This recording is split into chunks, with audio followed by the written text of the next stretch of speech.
الحمد لله الحمد لله الكبير المتعال صاحب العز والكمال والعظمة والجمال والقدرة والجلال، المنزه عن النقص والزوال، المعبود عند الغدو والآصال.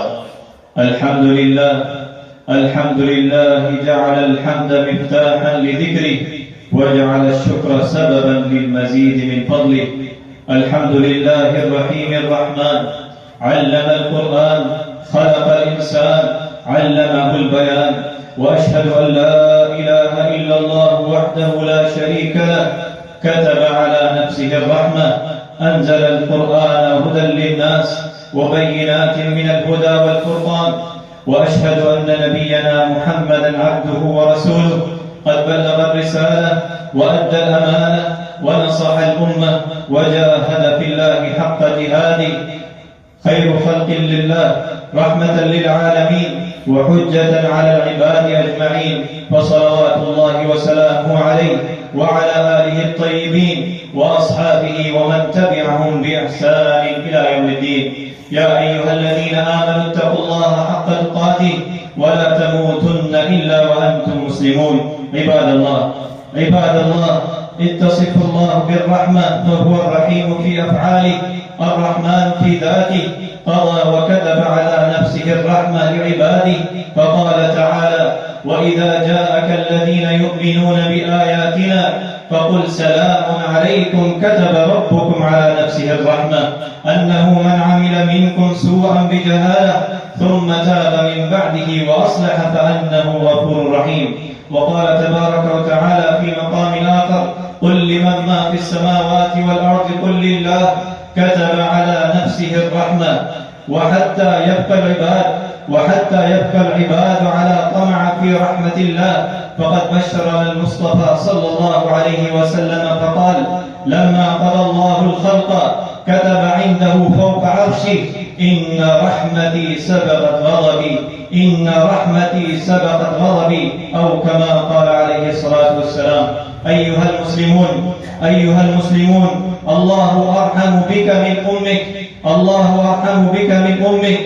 قدم على رسول الله صلى الله عليه وسلم بسبي، فإذا امرأة من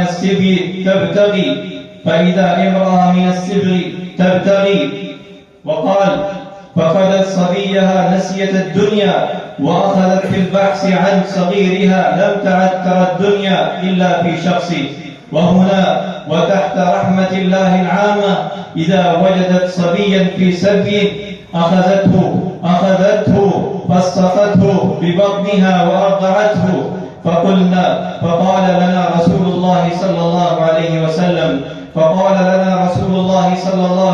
وسلم: أترون هذه المرأة طارحة ولدها في النار؟ قلنا: لا والله، وهي تقدر على ألا تطرح. فقال رسول الله صلى الله عليه وسلم: الله أرحم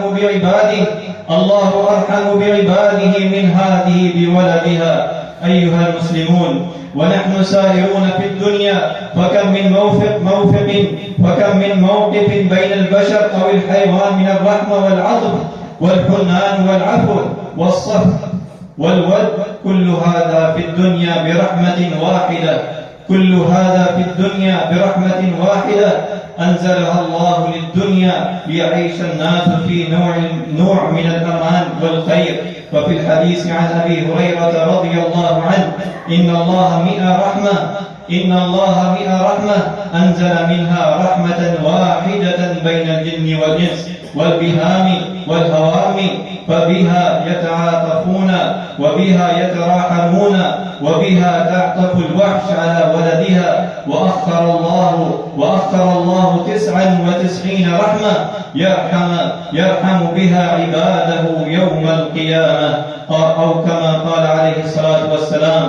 وقال عليه الصلاة والسلام: لو يعلم المؤمن ما عند الله من العقوبة ما طمع بجنته أحد، ولو يعلم الكافر ما عند الله من الرحمة ما قنط من جنته أحد، أو كما قال عليه الصلاة والسلام. وقال تبارك وتعالى: قل يا عبادي الذين أسرفوا على أنفسهم لا تقنطوا من رحمة الله، لا تقنطوا من رحمة الله. الإيمان، فلا شك إن رحمة الله ورضوانه والتي بهما ينال المؤمن سعادة الدنيا وفلاح الآخرة.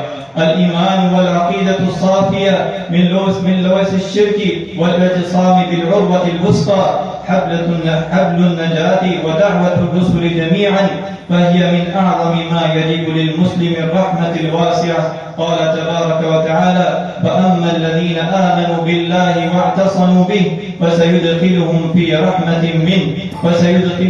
رحمة منه. وقال تبارك وتعالى: إن رحمة الله قريب من المحسنين. ربنا لا تزغ قلوبنا بعد إذ هديتنا وهب لنا من لدنك رحمة إنك أنت الوهاب. ربنا آتنا من لدنك رحمة وهيئ لنا من أمرنا رشدا. بارك الله لنا ولكم في القرآن والسنة، ونفعنا وإياكم بما فيهما من الآيات والحكمة. أقول قولي هذا وأستغفر الله لي منكم ولسائر المسلمين من كل ذنب وخطيئة، فاستغفروه إنه هو الغفور الرحيم.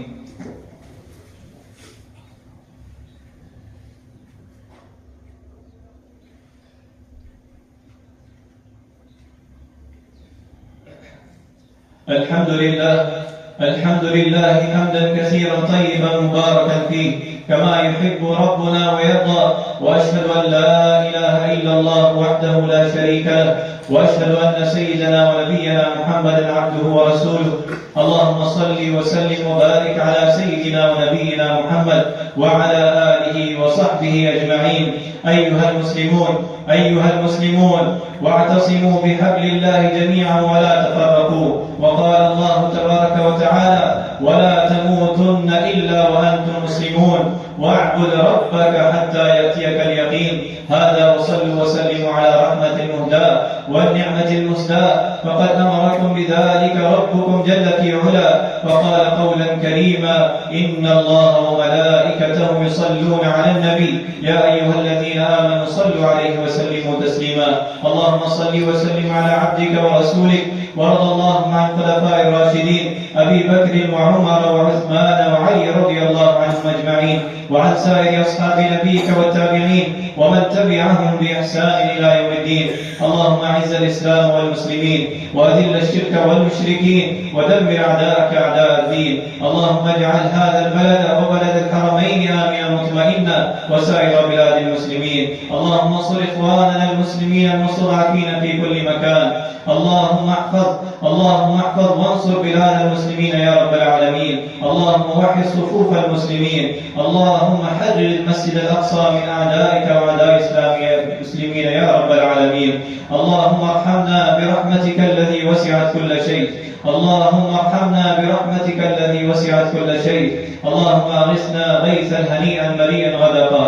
اللهم اغثنا، اللهم ارحمنا، اللهم لا تجعلنا من القانطين. اللهم اغثنا غيثا هنيئا مريئا غدقا عاجلا غير عاجل تسقي به البلاد وتحيي به العباد. اللهم اشف مرضانا ومرضى المسلمين. اللهم اغفر للمسلمين والمسلمات والمؤمنين والمؤمنات الأحياء منهم والأموات، إنك سميع قريب مجيب الدعاء. ربنا آتنا في الدنيا حسنة وفي الآخرة حسنة وقنا عذاب النار. اللهم إنا نعوذ بك من عذاب القبر ومن عذاب النار ومن فتنة المحيا والممات ومن فتنة المسيح الدجال. عباد الله، إن الله يأمر بالعدل والإحسان وإيتاء ذي القربى وينهى عن الفحشاء والمنكر والبغي، يعظكم لعلكم تذكرون. فاذكروا الله العلي العظيم يذكركم، واشكروه على نعمه يزدكم، ولذكر الله أكبر، والله يعلم ما تصنعون.